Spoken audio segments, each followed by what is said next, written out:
Let me call you sweetheart, I'm in love with you. What does the nanny do? Okay, so we're done. Goodbye. You. Shut it off. Do not twist my words. Do not make me a victim, sweetie. Just look at the mountain. That's what you saw that day. Just the knife in the kidneys over all these years and the sacrifices that I made to love you. Let me call you sweetheart, I'm in love with you.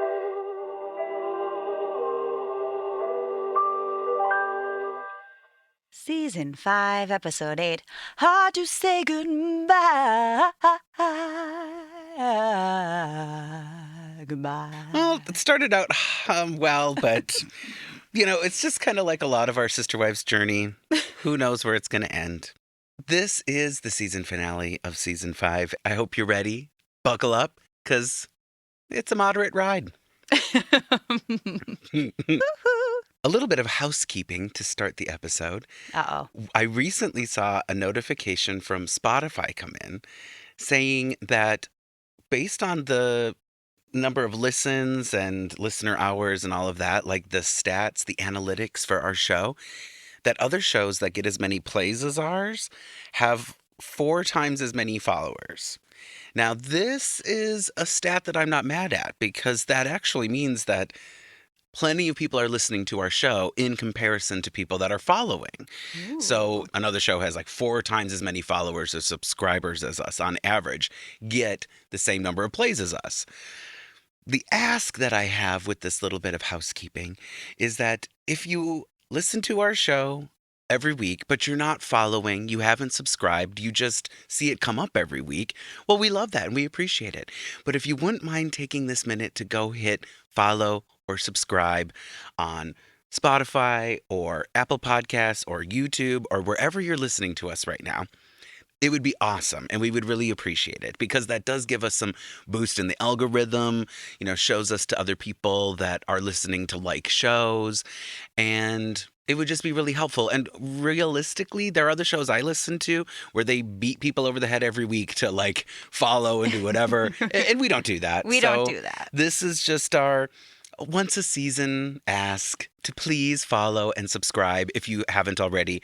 Even though you're listening, and we appreciate the listens, of course. Please like and follow and subscribe. Yes, absolutely. True that, home skillet. Thank you. Anyway. Thank you. I'm like some O'Brien potatoes, some onions and some peppers in there. I would actually liken you to some gratin potatoes, or what did we do that? I think I'm all kinds of potatoes. No, the box potatoes are better, even though you think that the homemade ones would be better, but no. The box ones are better, baby, and that's us. Yes. It's us all the way. And I can be any kind of spud you want. Any kind at all. I'm flexible when it comes to potatoes. Fry me, dye me, lay to the side me like Meri's hair. Oh, God. And Meri's hair was definitely abundant and here in this episode. Yep. Lots of Meri's hair. Screaming for help, as per usual. As per usual. Oh, man. So to start this episode, we are, of course, going to be talking about the homes because, as you said when we were watching the show, like, we're talking about the homes, we're talking about Meri being preggers or not preggers. It's like, oh, my God, how many seasons do we have to wrap talking about this same stuff? Well, we get the recap. We hear about Logan's UNLV announcement. We hear about Meri's French doors and not having the gliding doors. And Kody says, what's with the gliding doors or the sliding doors or the French doors or the this doors or the that doors, like the French fries or the what kind of fries that you want, Meri, with your doors. We hear about Christine and how the family is falling apart and failing as a family. But the recap this time is actually useful. No, this is the stuff that they actually touch on. It is the last episode of the season 2, so I guess they probably had to be tip top. Oh, gosh, but we got to hear about these doors again. Oh, yes. Well, this Damn. is it. The episode starts with the adults arriving at Pinnacle Homes. We're going back to Pinnacle Homes to make our choices, particularly when it comes to carpets and tile. Finalizing the options. Yes, of course. And we're meeting with Mona and Lynette. Lynette, who I don't recall meeting before. I heard Lana. There's Lana. They say Lana, but Lynette is the bottom third. So Lynette. her full name is Lynette, and I do tend towards the formal, as we know on this podcast. I'm a sophisticated Yes. woman. Wow. So Lynette is how I will refer to Lana because that is her God-given name. And Mona and Lynette let Kody know that they could be moving in during the month of December when Kody asks about, when is it that we're likely to be able to move in? When could we be in? And they did agree that December is realistic. And this is setting us up for our timeline. But Kody wants to do all of the moves, everyone at once. Well, that would be ideal according to him. The entire family's moved in before Christmas. He doesn't care if they're doing Christmas out of boxes. Which we later find out in the show down the road that Kody is quite the humbug. He's a little anti-Christmas, which is funny because he's such a Christ follower. Well, he's kind of like the Antichrist, so. Yeah, so it does fit. Yeah. At one point when they're talking about this, Christine says that she doesn't even care about Christmas. She just wants to close. Because now we're going to talk about, the process of these, the pre-approvals and the approvals and blah, blah, blah. And for some reason, Christine is just a mess about all of this. She says that she's up at 3 a.m. every day stressing about all of the things. It's incredibly stupid how perfect I have to look on paperwork. On paper.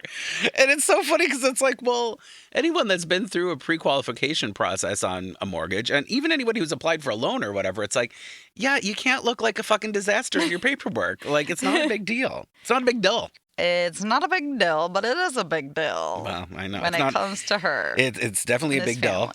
And Kody tells her, like, well, we're all doing that.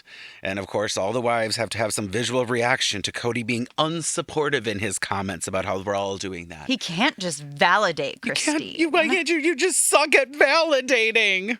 And I don't know. I just have a slight personal issue with people just validating everyone all the time. And that's something that I have to work on. I need to validate But he people more literally never regularly. does it. Well, I like to validate people when they're right. I don't really subscribe to the idea of just validating everyone all the time. It feels like an empty practice. It makes me feel like people are not being honest when they're just validating people all the time. That's just an opinion that I have, and I don't really think that Christine needs to be super validated considering they're all doing the same thing. I just think she's stressed out because she's very naive, and this is the first time that she's had to, do something on her own. Yeah. And then Kody says, we had to pre-qualify, but there's no guarantee we get into this, but it's looking very good.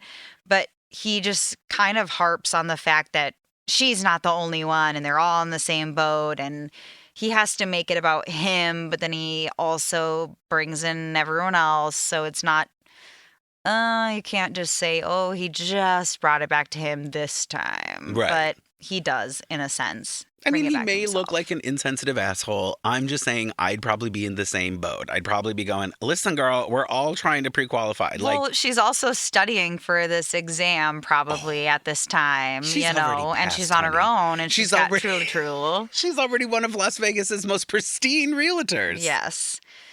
I think that what would have been kind of him at this point is to be like, that is stressful, and, I'm sorry that you're feeling the stress, and we all can't wait for it to be over. Oh, wow. Like, come on. Now that's how you do some validating. That's how you do some validating while also saying everyone else is feeling it. Yeah, true. Like, you can validate, but also say, yes, we're on the same page as you. But, hey, guess what? Christine wouldn't know that they're on the same page because they don't fucking talk to each other.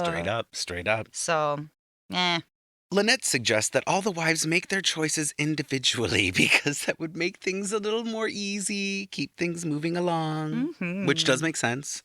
Everyone leaves the room except for Robyn and Kody. She suggests we start with Robyn because it's like the first in her spreadsheet or something. She wants each wife to go in order of the lots to pick their options. Oh, the lot order, which Yep. is We're going to go around made up. in the lot order because it makes it easier for Lana, the helmet head, bobblehead Lana. Do you think that her head looks like a helmet? Maybe. Oh, Her name is Lana and she's at it again. She's raising rockets like a barnyard hen. Her hair looks like a bubble. She's caused lots of trouble. What's up? Who's there? It's Lana. hey, I don't know. aka Lynette. Kody is not excited about picking carpet colors. He's basically just here to be supportive. He'd like to be just hurrying things through, just getting it done. I don't know if he gave us any precious pearls with this. I didn't note anything specific. Kody wants to hurry through and get it all done. He said that he is there to just help validate their carpet colors. Oh, He just wants to validate what they've chosen to get it done, son. see, now this is where I hate to be Team Kody, but I'm not Team Kody. It sucks when you say something that aligns with someone that is so despicable. But he can't validate Christine, but he wants to validate the carpet colors to get it over with. Yes! Like, all right, motherfucker. All right. Typical man. Typical man. Not even 3 minutes apart. Not even 3 minutes apart, these quotes. Oh, God. So Robyn, of course, is our first wife, even though she's the fourth wife. And she, while picking through the carpets, it's like, ooh la la la la. She lands on the color bearskin for her carpet. She goes, well, I'm not going to go with white. Oh, of course. And then Kody says, well, put your black shirt against this color. And she pulls her black sleeve against it. And he goes, you have a lot of black furniture. And then they decide on bearskin. Okay. clown shoes. Okay. Robyn says there are more important things in life than picking finishings. She's just happy to get the home. Kody has to say, Robyn went quickly. Oh, Did she's she? a gold star wife. She really did. Ooh, as quickly as you do with her each time, Kody. Robyn was a 2-home pump with that carpet selection. Love it. Love it. Thanks, Robyn. Now, Meri is next, and cue the music.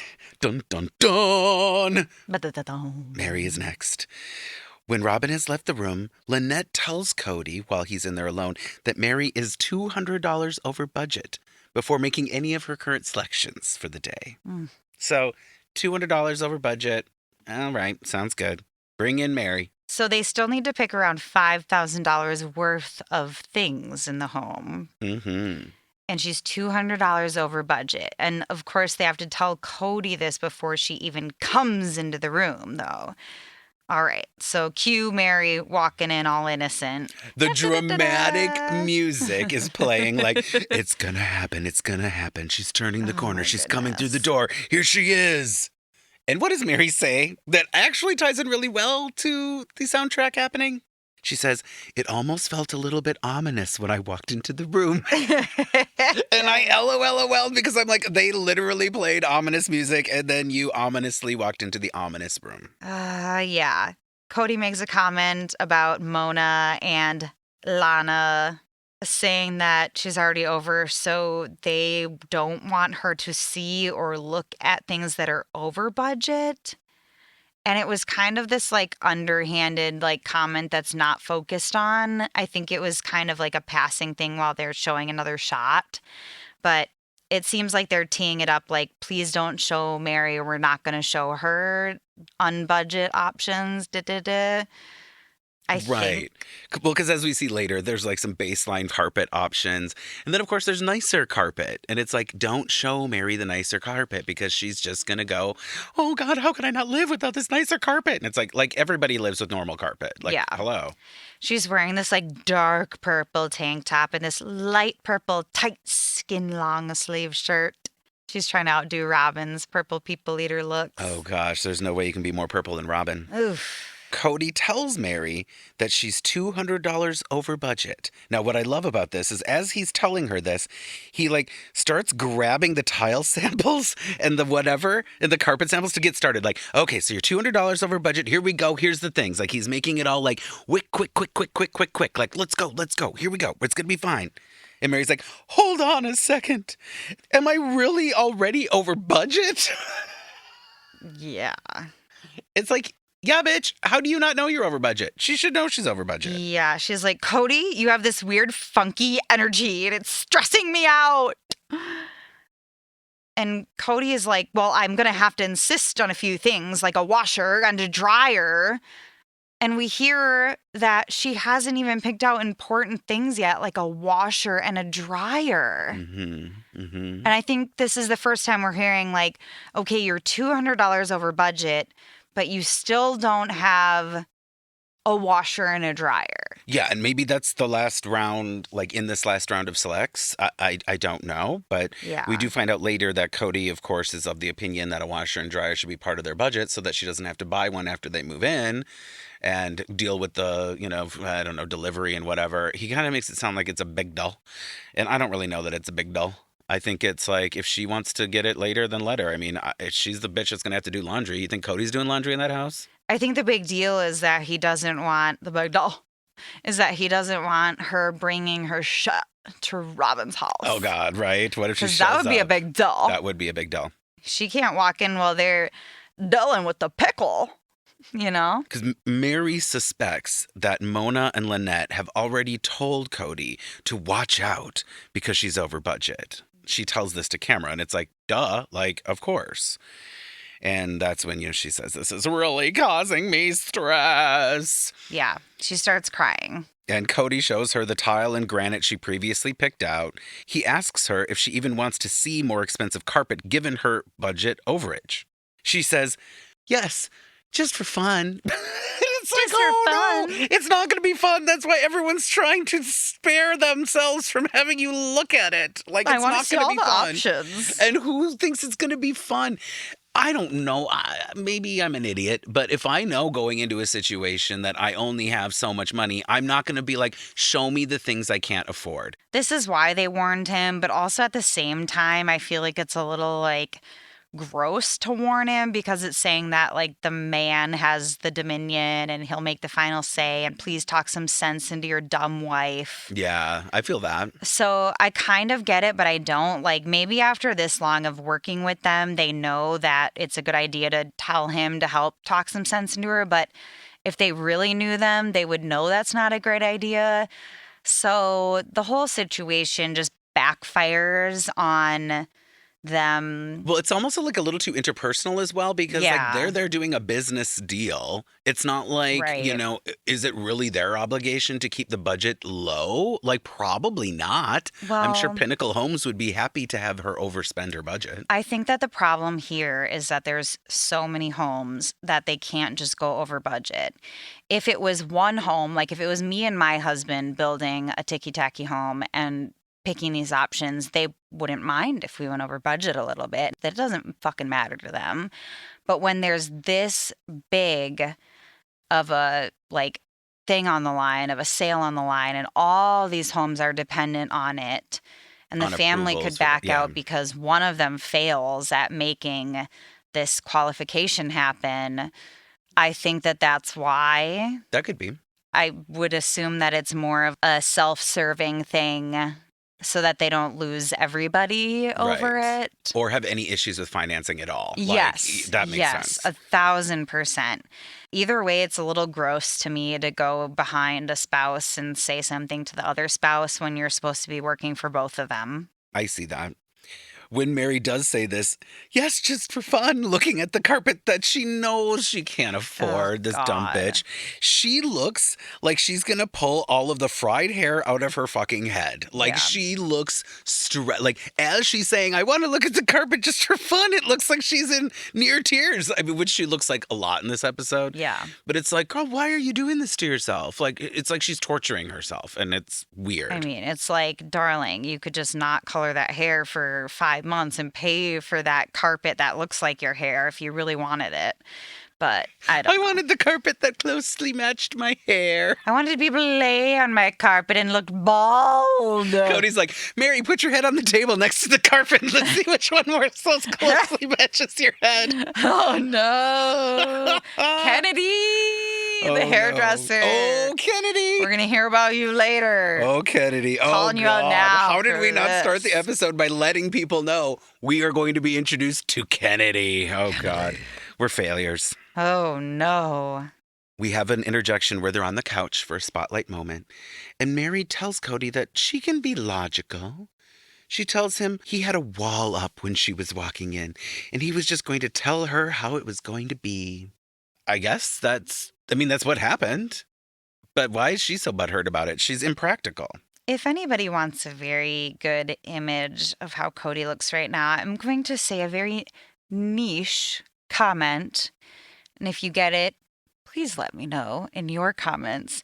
Kody looks like Captain Phoebus from The Hunchback of Notre Dame and not as handsome. Oh. He has the haircut of Captain Phoebus, a romantic partner of an Esmeralda. All right? I'm just going to put that little tidbit in your mind. Because his haircut needs some layers. Kennedy. All right, moving on now. Kennedy. Moving on. So then we're back in the room with Mona and Lynette, and Meri says, Kody, you have this weird energy. Oh, Kody, you have this weird energy. Funky energy with me. It's stressing me out.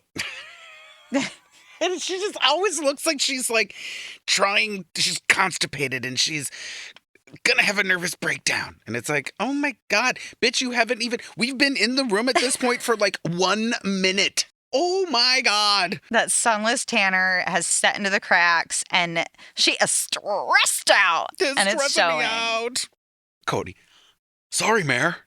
I just know that you're gonna overspend and we're already over budget. Da, da, da, da, da, da.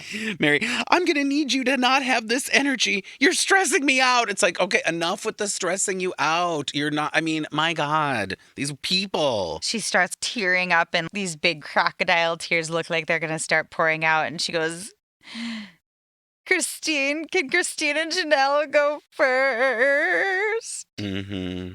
Ugh, she just needs a moment. Maybe the more easygoing sister wives could go before her. So she leaves the room, thank God.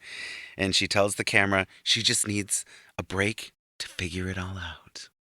Well, yeah, she needs a break. Everybody needs a break from fucking Meri. My God. Mm-hmm. She was in this room for 2 minutes, and it was 45 minutes of drama. You know, her hair's needed a break for fucking 5 years, but has she listened to those dried ends? No. No. Has Kennedy listened to those dried ends for the last year she's been doing her hair? No. Meri, we need conditioner. Meri, help us, Meri. We're so dry. We can barely talk. We're crispy.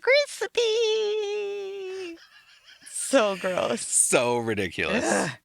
Love you, Meri. I think I gave Meri my mustard seed the last episode. This is what's so funny about this show. It's I just gave her a mustard seed and now I'm put her in the incinerator. I'm done. I'm fucking done. Put her in the incinerator like her hair on the flat iron. Mm-hmm, we get to see Janelle next, though, which is peachy fucking keen, right? Yes, and Janelle is wearing a primary red shirt. Red, like the reddest red you've ever seen. Like a Target billboard.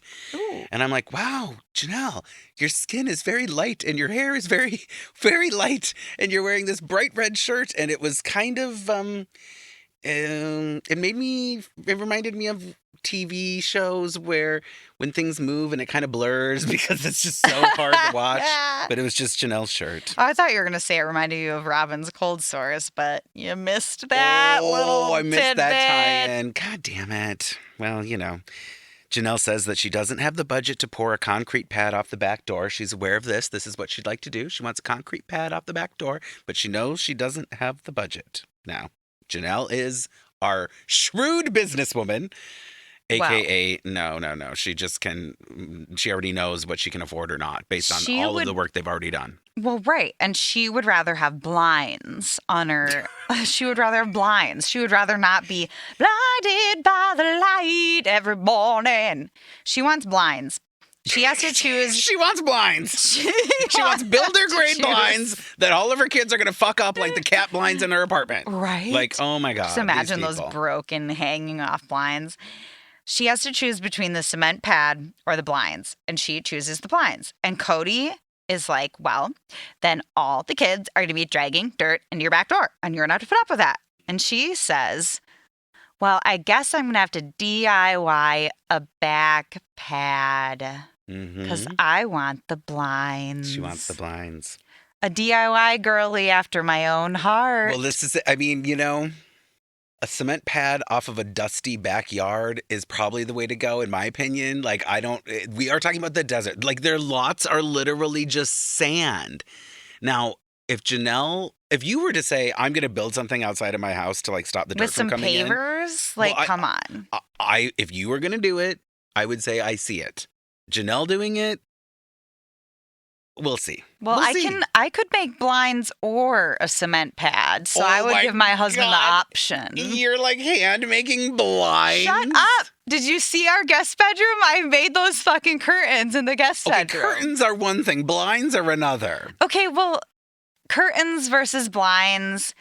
They're talking about blinds. They're not talking right. about curtains. Their window treatment game is a F. It is an F. Okay. You know their windows look like shit. All Well, of them. I want to know then here, because it's like, what is cheaper, buying blackout curtains and forgoing blinds or a cement pad in the long run? And did they actually do the math on the cost-effective thing here? Probably fucking not. Probably not.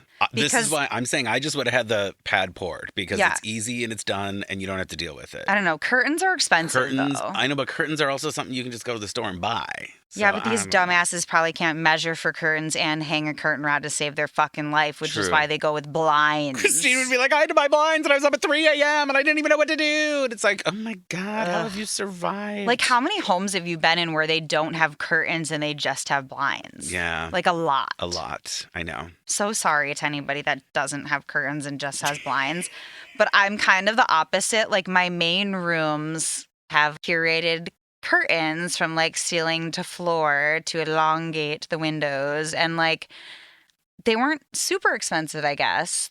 Most of them are from Amazon, but I just feel like these aren't the type of people that could choose their curtains Doing well. curtains, right. Yeah, I don't know what to say. I'm a gay man who knows how to pick out a curtain. I'm not a gay man who's going to pour a concrete pad because I just feel like it. Yeah. So I don't really know. I also helped my parents put in their own like stone patio with cement between the stone pieces in high school. So I have a very unique set of skills. So I was going to say, so you're just fishing for praise Yep. when we're talking about Janelle. I had to mix Oh, up the God. concrete to pour between the granite slabs, Oh, the slate slabs that my parents laid out.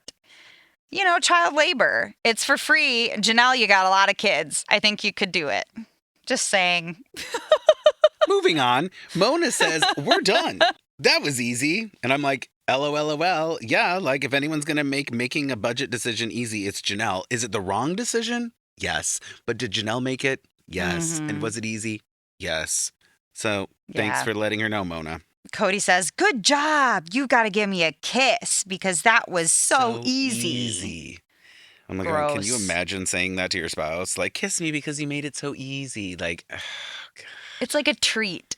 Like he's Yeah. doling out like a little good job, yep, smoocheroo. little ribbon, gold star. Like, okay. I'd be whatever. pissed. I'd be like, that's your like stipulation here. And then obviously it comes right after Meri. So it's like, fucker. Yeah, I just imagine being like, this is not a compliment. No, but she feeds into it, just as all of these wives in the competition do. It's like pitting the wives against each other as per usual, and it's working. So, Well, Janelle says she's going to have to get the pad poured after they move in. And I'm like, cool, good for you, Janelle. Love or that. DIY Yep, well, it. Christine is next. Lynette says that Christine has a bunch of money left to spend in her budget because she made some great choices. Christine says, I have a bucket of money left. It's like, Ooh. okay, Christine, good for you. And Kody says, could you loan that to another wife? Yeah. Christine goes, really? Do I have to? Why don't I see what I want and go from there? And it's like, are you literally responding as if you are going to consider this? Which we do circle back to. And it seems like she's not immediately dismissing it, which is shocking. I would be like, are you fucking kidding me? So I don't even know. Well, at first it kind of seems like a joke, and she's like, ah, ha, ha, ha, and she's brings up the stone that she wants. Yes. And she says that she wants stone on the outside. And what do they think about it? Meaning the two women. And they're like, well, everybody goes with the stone. It's gorgeous. It's a nice feature and it's worth the investment. Mm-hmm. Which, I guess makes sense. It's a way to differentiate your home from the other three ticky-tacky houses on the same end of the cul-de-sac. Yes. And the fact that they're saying that, well, everyone, usually goes with the stone. And the other wives probably can't afford it. Yeah. And Kody says, if you don't get it, though, you could give the rest to Meri.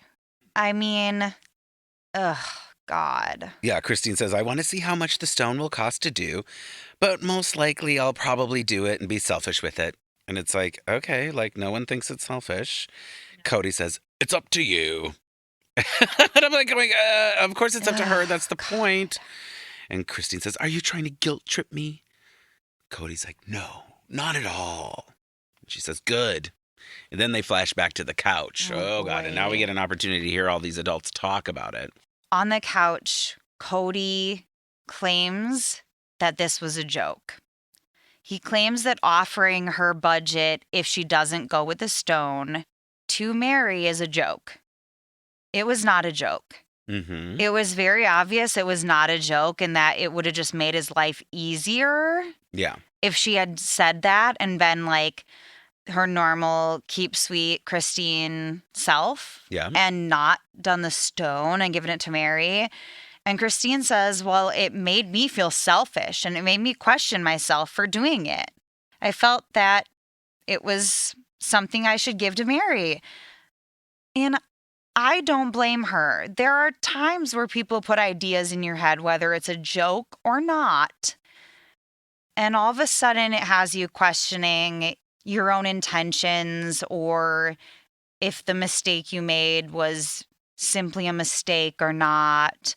And I've dealt with this in my own life a lot. And it's like that imposter syndrome or the person that's kind and puts others first. And Christine's one of the people in this show that I think actually usually does put people first and puts her family first. So I do believe that she questioned herself and probably laid awake until 3 a.m. feeling guilty about putting stone on her house. Oh my God. Because of Kody's fucking joke about giving it to Meri. Oh God.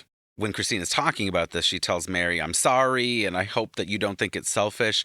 And Meri does the whole pretending thing, like, you're talking to me? Like, yes, of course she's talking to you, you dumb bitch.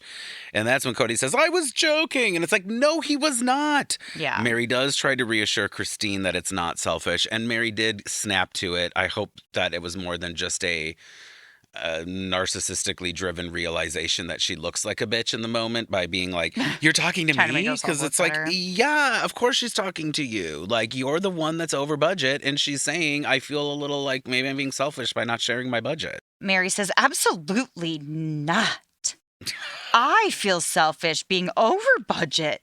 It's absolutely aggravating. Right, like aggravating, as if it's anybody else's responsibility or anything. Like, as these are all her if your choices. cold sores are flaring up over it, Meri. What? Oh my God. Get out of here. Meri's cold sores are not flaring up, but she's not really that upset. She's just pretending. Oh, I'm so aggravated over your own decisions. Utterly bizarre. Just strange.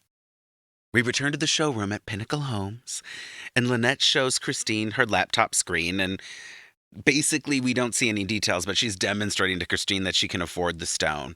And Christine is obviously happy, and she's like, oh, good, I'm done. And they tell Christine to have Meri come in. Oh, God. So then when Meri's coming in, who's joining Meri on her entrance, darling? Who walks into the room with Meri? Oh, first it's Solomon, then Robyn. Oh, Solomon strolled in. He walked on in.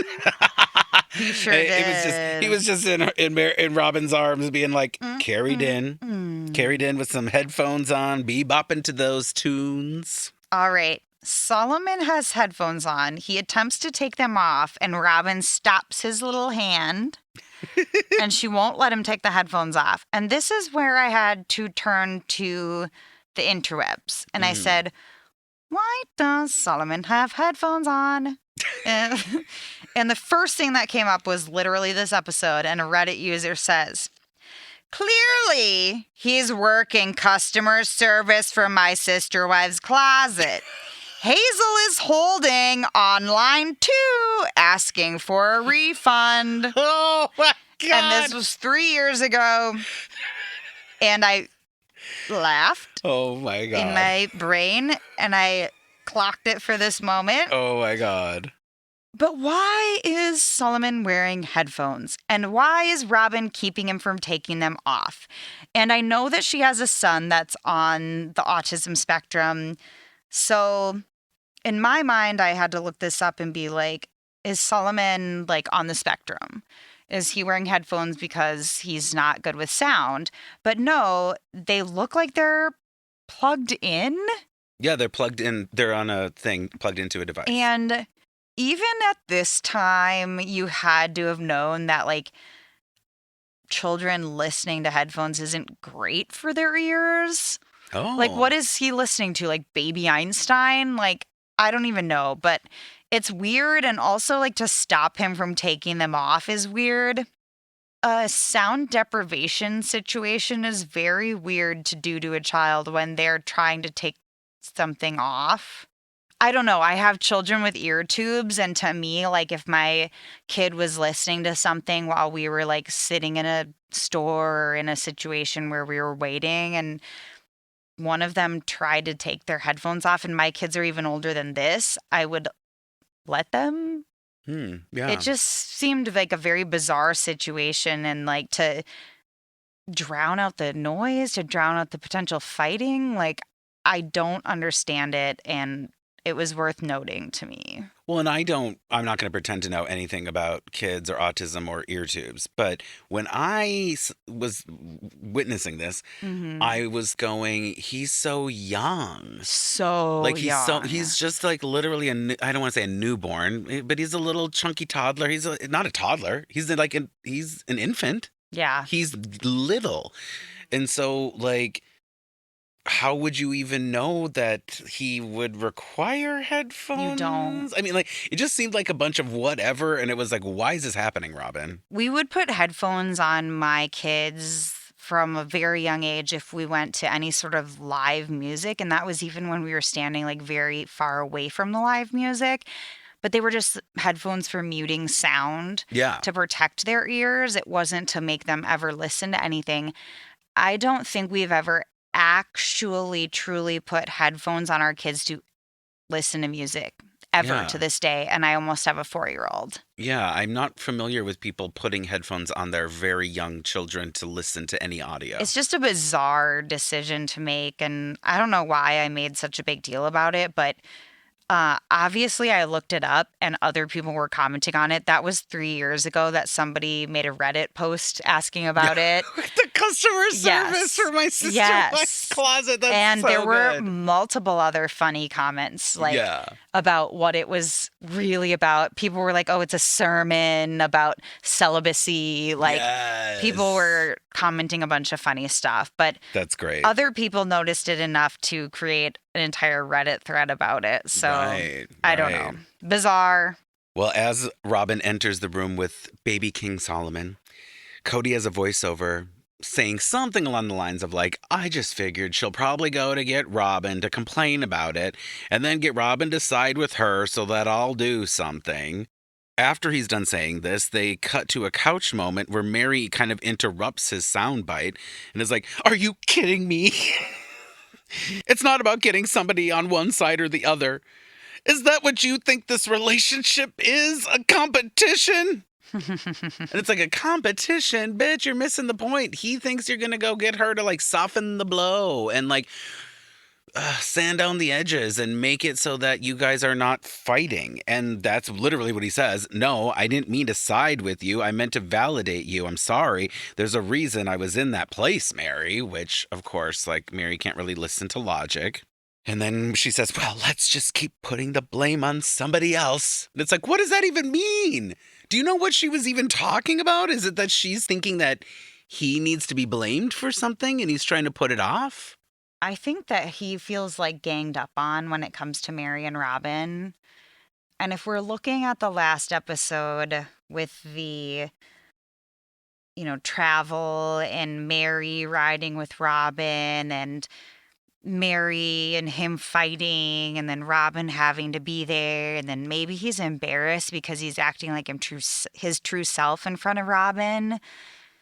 I think she's maybe using Robyn as a shield and that Kody is picking up on the fact that she's using Robyn as a shield and maybe they've had fights like off camera about it. Yeah. And so Meri's kind of being manipulative and bringing it up on camera right now to try to pin it as something else. And I'm not defending Kody at all because I think that the fact that Meri feels like she needs a shield at all, whether it's Robyn or a child or another sister wife, and it just happens to be Robyn, I think that is telling of their relationship. Okay.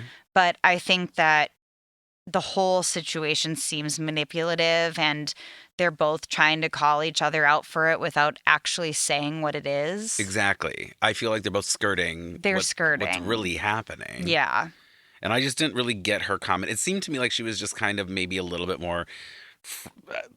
Maybe even like, I can't believe you're calling me out on this because she knows it's true. She knows she's going to bring Robyn into the room because it'll soften blows. And so she's like trying to be all like, are you kidding me? And it's like, no, like this is what you're doing. Like she's projecting. But also she feels the need to do it, which is not something you should have in a relationship with your spouse, that you need to bring another person in to like guard you and shield you from the like conversations. Oh, it's so messy. Christine's right. This family's falling apart. It's falling apart. They're failing. But at least it's not a child being brought in. Thank God. Oh, my God. Thank God it's not a child being brought in. Ugh. I mean, is it, though? Well, it's Robyn. The child bride IQ Robyn. of a child. Yeah. Oh, God. IQ, child bride. Allegedly. It's not even alleged. She was not a child bride, but mentally a child bride. Robyn perhaps. Was mentally a child bride. And the worst part is over the years, she kind of declines. Reverts. Yeah, like it's even worse. Oh, God. Maybe she picked her nose a lot because there's a correlation now with nose picking and Alzheimer's. Back in the room at Pinnacle Homes, Kody explains to Robyn that Meri's coming in $200 over budget before selecting her final choices. So basically adding nothing, no blinds, no anything. She's at $200 over. And it is telling and aligns with our, theories that like he's explaining this to Robyn. So like Robyn's coming into the room and he's talking to Robyn to let her know, blah, blah, blah. They go back to the couch and Kody says, I felt like Meri brought Robyn in with her to keep me from being combative. Yes, I don't think that that's untrue. But there's a reason that Meri feels like she needs the shield to avoid the combative discussions. So it's like they're both just fucked up. Eventually they end up compromising on carpet and Kody suggests a color of the cheap carpet and they compromise on it. Kody keeps mentioning that he wants this to go fast. It's like he wants all of his sexual encounters with Meri to go fast as well, when they do happen. Now, when they're sitting down, this is it. There's totally a vibe shift. They're faking making choices in a positive way. Like, as soon as Meri agrees to one thing, like, oh, are you going to not do the premiere carpet or whatever? And she says, yeah, no, it's fine. Then all of a sudden, Kody switches into, I'm agreeable with you, Meri. That's great. I love your choices. This is awesome. And it's totally that fake, like, now we're on the same page. We're just going to keep going thing. And it's so weird to watch. Mm-hmm. It's so weird to watch, like, couples dysfunctions filmed on display. It's so strange. Yeah, and it's not like he even suggests bear skin. Bear skin. What if he suggested like pure white? Oh my God. White as snow, Meri. Oh, pure white. God.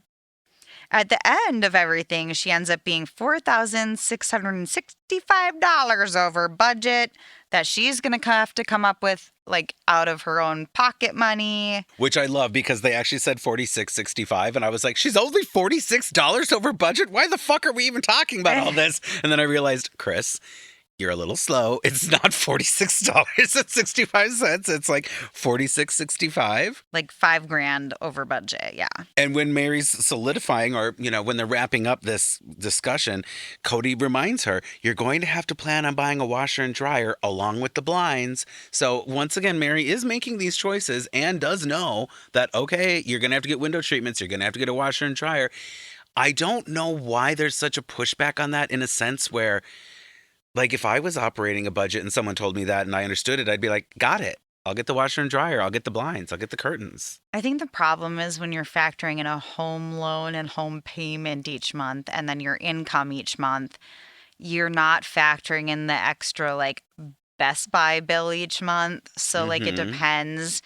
And with the budget that this entire family is on, it's kind of a big deal, because when you think about interest rates and potentially having to go to Best Buy and do a credit card or this or that, it is a big deal. But we've already talked, not to interrupt, but we have talked about how these wives all have some sort of their own income coming in. And so Meri has her own budget. Kody references their other budgets, like Christina has a budget. Everyone has a budget. And so the reason I'm scratching my chin and my balls and my other body parts about it, I'm going, if Meri has an ability to pay for things on her own, then what's the issue? And maybe there isn't an issue. Maybe they just need drama. But it seems like, I don't know. They don't make it clear. They don't make it clear. Well, and with, like, the one child situation and with having less monthly costs, maybe she can easily factor in an extra $5,000. However, we don't know, like, the debt situation here for Meri specifically. Fair enough. There could be a lot of extenuating circumstances. There could also be the fact that he just doesn't think that she'll do it. And so then she won't have a washer and dryer, and then she'll be bitching about that or needing to use another wives, and then the other wives will be bitching about it. Right. Avoiding that, yeah. She'll be going to Robyn's and they won't be able to FERC as often because Meri will be there doing laundry. The other thing here is we do know Meri is a crafty bitch. She could make her own blinds or curtains. So they might be hideous, but she could make them. If you ixnay that, let's say she's maybe just $3,000 over budget with, the washer dryer situation. There's always her wet bar. She could wash her laundry in the wet bar. Oh, God. She could put her laundry in the wet bar. Hand washing. It's like Little House on the Prairie, but she is a polygamist. She should be used to this. Right. She's one of those downtrodden polygamists who should be doing her own laundry in the sink. I mean, she could do that. Well, and then she's talking about the reason I'm over budget is just this circle of events. I'm like, circle of events. I wanted to have the wet bar, not for the bar part of it, because of the counter space part of it, because I like to entertain. Girl, now I have to tell you, this is where I knew I was going to have a moment with you, because I was going to go, I have to pose a question to you. As a faggot, as a homosexual, as a talented individual, when I'm hosting an event... now I'm sounding like Meri. One talented individual to another. Okay. Okay, thank you. I apologize. Apologies. I'm having a holiday party, having whatever. Because at this point, they have not told us that they're hawking some shitty products and that's why she needs her wet bar. It's because she likes to entertain. So let's buy into Meri's story here for a minute. She likes to entertain. When I entertain, let's say I'm having a holiday party and the number of guests are roughly the same as the Brown family coming over to Meri's house for a dinner. I'm more than comfortable with taking out my sturdy, not the cheapest, but sturdy folding table and putting a tablecloth over it and putting some serving dishes and some nice decor. Let's say it's for the holidays. You put up a little tree or a little something. And then underneath the table, you've got space for drinks, cooler, garbage, accoutrement, whatever you fucking need. And no, I have never once had someone come up to me, not that they would, I've never witnessed someone looking at it going like, I can't even believe he has a table here with some things on it. Like, is it really that big of a deal? Like, why would you need a wet bar? It just doesn't make any sense to me. Sorry, I'm getting a little crazy. Is it really that bad to have like a side table or a folding table that's a buffet that is not hideous that you put things on? No, and why is a that such wet a big bar deal? doesn't even allow for that much space. Exactly. The thing with a wet bar is that it has a sink in it. small sink. Right. So if she's making a tiny little soup packets of drink mix, like on repeat, and she's making 50 little soup packets of drink mix, and she's got her little assistant making 25 Oh at the my wet God. bar, Oh my and she's God. making 25 at the sink. That's what she does the whole party is Yeah. making individual drinks. Is that what's happening here? I don't know. I literally was questioning all of my decisions as an adult, going, really, has it been so terrible that I've had a table set up on the side somewhere that has like a drink station or a serving station? I don't think it's that big of a deal. No. And she's like, and the wet bar had to lead to me getting the craft room or the hobby room. Yes, the only And- way she could have that wet bar. Yes. Is to have the hobby room and the pantry behind the kitchen. And the only way to have those things is to have the 5th bedroom. Yeah, it's like this circle of events. It's like dominoes falling, and it's what Meri calls a circle of events, which are all her choices, which is really, to me, solvable by just buying a nice quality folding table and a nice tablecloth. I don't get it. I do not get it. This is the dumbest thing ever. And she even makes a comment about how she wanted to do this to avoid extra costs of adding things later, which is so fucking dumb because you know how many people actually take a wet bar out of their home because they would like the extra space Yeah. of not having a sink where they don't need it? Where they don't need it. Or just never, even if they don't take it out, never using it. I've been in homes where they never use their wet bar because they don't need to. Why would they? No. Insane. I mean, it's really, really stupid. And to spend as much money as she spent just to have this one thing and have this circle of events follow her, like, oh no, this horrible shadow that's following me around. Meri's circle of events. The circle of events. So ridiculous. And it leaves me poor. Yes! So good. God. No, honey, rest assured. Meri All lets us know that the amount she is over is not coming out of any of the other wives' budgets for their houses. This is something she's going to pay for herself. Thanks for clarifying. We already knew this. This has been pretty clear, other than Kody trying to guilt the other wives into giving you part of their budget. Duh. My God. Janelle says that she is okay with it when she realized that she didn't need to give up anything that she needed.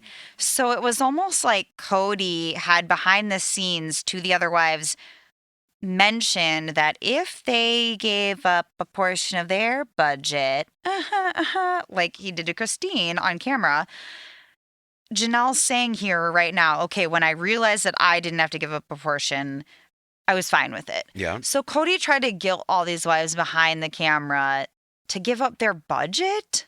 That's what I'm getting from that. There's also a tie back to previous discussions and topics that have happened on the show talking about this inequality bit where, and we've discussed it many times, where if a wife is supposed to go without for her children while you have an abundance, like that's kind of an not kosher family dynamic. Like, even if it's fair and right in somebody's mind, it would be messy to be like, your kids should sleep in the dining room while my child has 4 bedrooms to run around in. And so there's an element of that coming in here too, from my perspective, where it's going like, Janelle, as long as she realizes she doesn't have to give up anything, it's okay. And I think that you're right, probably about Kody planting seeds and doing whatever. We just don't have any footage of it with Janelle, I guess. We only have it with Christine. Yeah. But, he probably made how many offhanded comments and whatever to these other wives. I think that one thing that bothers me here a lot is the backhanded, obvious, shisty nature of Kody. And it's coming out here, but no one's really coming out and saying it other than Christine. And in 1 minute, he's honestly telling her on camera that if Christine gave the rest of her budget to Meri, and then flip to not even a minute later, it was a joke. And then the gaslighting, where Christine might have thought about this. When they do these couch interviews, we don't know how long it is later. So let's say this is a month later. Christine might have felt like shit for an entire month thinking about putting stone on her house versus giving that budget to Meri. And we don't know about that though, because it could have gone on for that long. Yeah. And he also could have done the same to Janelle. We know he didn't fucking do it to Robyn. So he might have made Christine and Janelle feel like shit for a month before talking about it on the couch, where they feel like, oh, okay, well now it's a joke. It's a joke. Right. He's such a fucking gaslighter. And I just feel bad for Christine and Janelle, because I feel like they kind of get ganged up on in a different way here, where they're maybe the easier of the wives, so they get gaslit more, and it's weird, and we're seeing it here, but it's not necessarily being called out, and then it's being passed off as a joke with one of them. At this point, we get a commercial break, and when they're teeing up the commercial break, they do a coming up on, and Meri is holding Solomon. We're getting a flashback to Meri holding Solomon in Robyn's room after Robyn pushed that baby out of her cootie, and when she volunteered to be Meri's surrogate. And there's a voiceover from Kody that I wrote down because I'm like, this is fucking Kody fucking Brown. Mm-hmm. We've got a lot of things happening once we move into the houses, but I'm actually most anxious about Meri making a decision about whether we're going to have another baby or not. And I feel like it's a decision for both of us. Yes or no. And that's what we're going to go with. And it's like, ew, they keep playing this clip on the coming up-ons and the commercial breaks as him saying yes or no, and that's what we're going to go with. We hear it like 4 times in this episode because of all of the previews of when we actually see it. And it's like, you know what? Fuck you, Kody. It's just gross. The way he talks about things is disgusting. He's gross. Very gross. So we could potentially be ending this in the same spot here. We're going to be talking about the Meri baby decision yet again. I don't know. Maybe, maybe not. We're going to take a little recess and come back to it. Gather our thoughts, regain our strengths, become, I was going to say better people, but we know that's not true. Just different people. Prepare our loins. Oh. For this decision. Oh, God. Well, Kody does grill later in the episode, so, I could get my loins ready to be burned. Tenderize our meats. Absolutely. So part 2 of this episode will be coming to you next week, right here, same channel, same time, brought to you by Deadbeat Losers. Deadbeat Losers. Please subscribe. Please follow. God bless.